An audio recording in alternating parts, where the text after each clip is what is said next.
Aujourd'hui, on voit l'Assemblée nationale aussi au niveau du Sénat. C'est d'ailleurs en deuxième lecture au niveau du Sénat.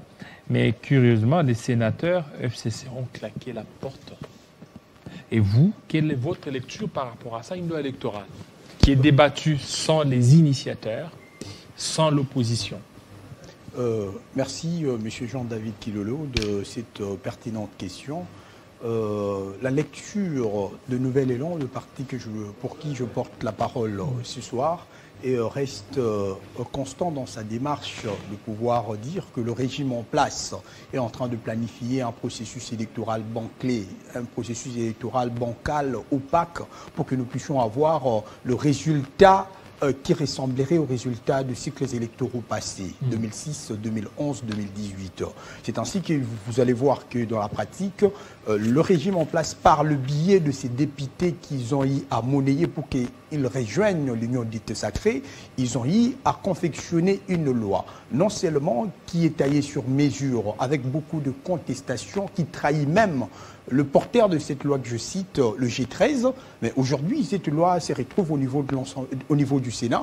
Les Sénats, malheureusement, il y a encore des députés honorables, des députés qui ont encore l'assentiment du peuple congolais et qui savent que nous ne pouvons pas réitérer le même événement du passé au bon juge de pouvoir claquer la porte. Notre démarche, en tant que parti politique, est de pouvoir fustiger ces genres de comportements, demander à ceux qui gèrent la République de revenir au bon sentiment, de pouvoir organiser un processus électoral qui sera apaisé et qui va respecter certainement la volonté de toutes les parties prenantes. Parce que vous êtes sans ignorer, cet événement de passité ne commence pas seulement avec cette loi électorale. Ça a commencé déjà avec la loi portant organisation et fonctionnement de la CENI. Ça a commencé aussi au niveau de la désignation de juges de la Cour constitutionnelle, où nous avons vu un monsieur comme Dieudonné Kalouba être tiré au sort d'une manière intelligente, juste parce qu'il n'a pas satisfait les intérêts d'une frange politique bien déterminée qu'on appelle l'union dite sacrée. Et aujourd'hui, le même résultat continue avec la loi avec la loi électorale. Donc, étant dans cette caricature d'un processus électoral biaisé, nous sommes en train de mobiliser le peuple congolais, de pouvoir être aux aguets, parce que nous ne voulons pas... Comment vous faites pour mobiliser ce peuple? Toujours en organisant des marches?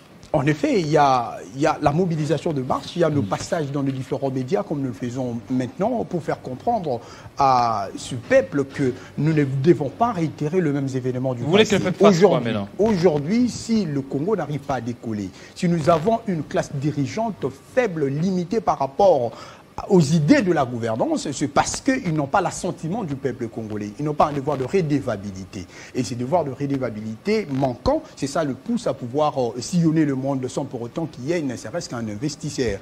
Recevoir le roi sans pour autant qu'il y ait la réparation de nos différentes victimes.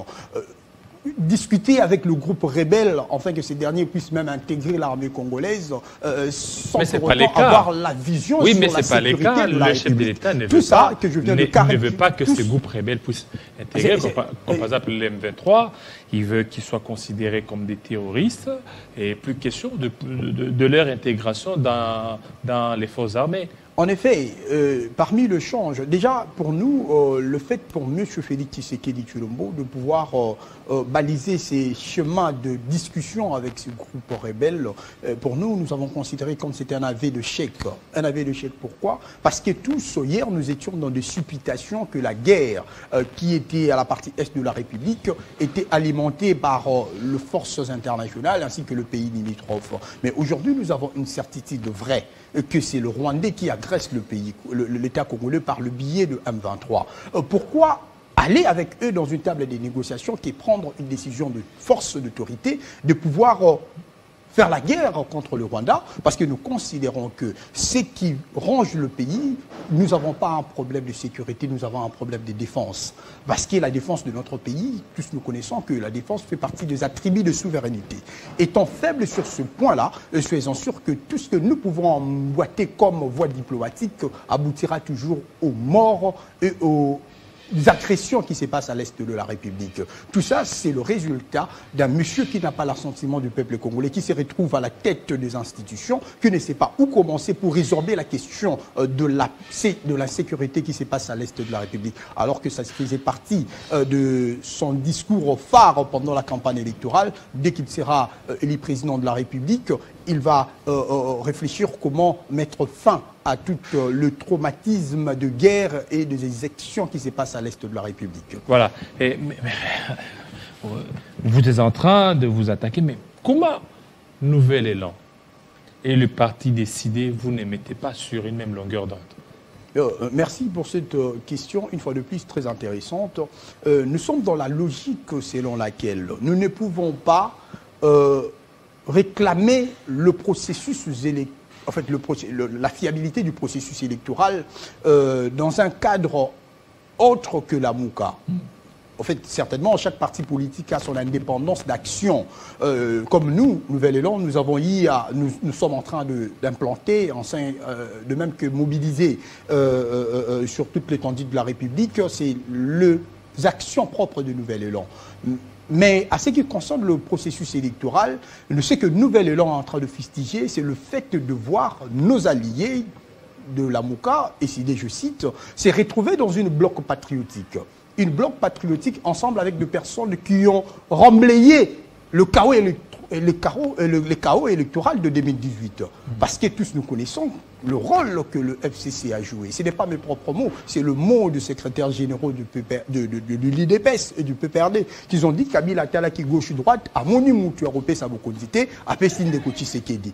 Tout ça laisse entrevoir que le processus électoral de 2018 n'a pas reflété la vérité des urnes. Et par voie de conséquence, nous ne pouvons pas nous retrouver dans une même configuration que ceux-là qui ont balisé le chemin de la fraude pour revendiquer que nous ayons un processus électoral de 2023 qui sera fiable, qui va respecter la vérité des urnes.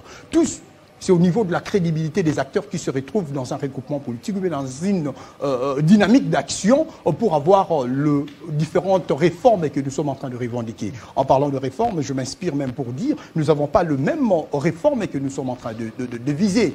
La MOUCA, Nouvel Élan, aussi vise le réforme institutionnelle. C'est-à-dire, nous devons d'abord commencer par toucher le point culminant qui est la loi portant organisation et fonctionnement de la CENI, la loi électorale, voire même la modalité de désignation de juges au niveau de la Cour constitutionnelle.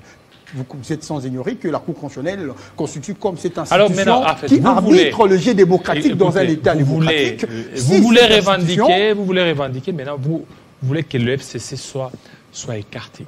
En fait, mais maintenant, par rapport à ça, le poids politique que vous avez, au niveau d'abord des institutions, le FCC pèse que vous. En effet, sur le plan... Est-ce que vous ne voyez pas que vous allez, vous vous jetez déjà dans l'échec? Moi, je dirais que le FCC, sur le plan institutionnel, pèserait parce qu'il y a eu une fraude électorale en 2018. M. Tshisekedi Tshilombo, avant qu'il puisse rompre avec le FCC, il sillonnait le monde pour dire que la majorité parlementaire était une majorité confectionnée de toutes pièces. Comment aujourd'hui nous pouvons être inconstants au point d'accepter ceux qui ont, comme je venais de le dire tantôt, préparer la fraude électorale malgré leur présence massive au niveau des institutions de la République, je cite la représentation nationale. C'est ainsi que nous nous disons, nous sommes en train de réclamer les réformes, mais ces réformes doivent se retrouver hors institutionnel. Parce que si nous passons au niveau de la CENI, au niveau de l'Assemblée nationale, soyez sûrs que le résultat sera tronqué. Et nous aurons une loi électorale, nous aurons une loi portant organisation et fonctionnement de la CENI et qui ne va pas respecter en effet, la vérité qui ne va pas respecter la volonté populaire. C'est ainsi que nous sommes en train de préconiser, de nous retrouver hors cadre institutionnel pour que nous puissions discuter. Mais hors cadre institutionnel, là, ce sera des dialogues et ça va prendre du temps. Est-ce que vous avez tenu compte de tout ça? D'ici là, ça sera 2023. 2023, ce sont les élections. Le temps ne va pas vous attendre. Peu importe la dénomination que nous pouvons coller à ce cadre de change, dialogue, concertation, ça ne sera pas pour la première fois en République démocratique du Congo. Congo, nous puissions avoir un dialogue. C'est un point très important. Mais également... Ça sera le partage des postes. En fait, le partage de postes, non, parce que nous sommes restés constants dans notre démarche. M. Tshisekedi, il est déjà à la fin de son mandat. Il y a 4 ans, vous venez de discuter avec celui qui était avant moi sur le bilan de M. Tshisekedi. Vous avez vu comment il a bégayé même pour ne serait-ce que faire sortir une note à donner à ses bilans. Comment nous pouvons accepter aller dans cette même configuration, dans cette même comédie de gestion de la chose publique qu'on appelle Union dite sacrée pour gérer avec Tshisekedi, en fait que nous puissions partager le chèque qu'il porte devant le peuple congolais. Aujourd'hui, Tshisekedi ne sait pas avec quel discours il va battre campagne, parce que tout ce qu'il avait promis ne fait que... tout ce qu'il avait promis au peuple congolais, c'est un échec. La sécurité à l'Est, il y a la sécurité qui perdure, la gratuité de l'enseignement, ne pas un projet réussi, la couverture sanitaire est encore balbutiant. Tout ça laisse entrevoir que M. Tshisekedi Tshilombo n'a pas une vision fixe par rapport à la gestion de la République. C'est ainsi qu'il a peur que nous puissions avoir le consensus pour aller aux élections, en fait que ces élections reflètent la vérité des choses, parce qu'il sait que le peuple congolais est mobilisé comme un seul homme pour le mettre dehors, en fait que nous puissions donner celui qui va gagner les élections, pourquoi pas Adolphe Muzitu, de pouvoir diriger ces pays. Merci. Merci beaucoup, M. Tony. C'est moi qui vous remercie. Ça n'est fini, fidèles téléspectateurs. Restez branchés sur Télé 50 et à très bientôt.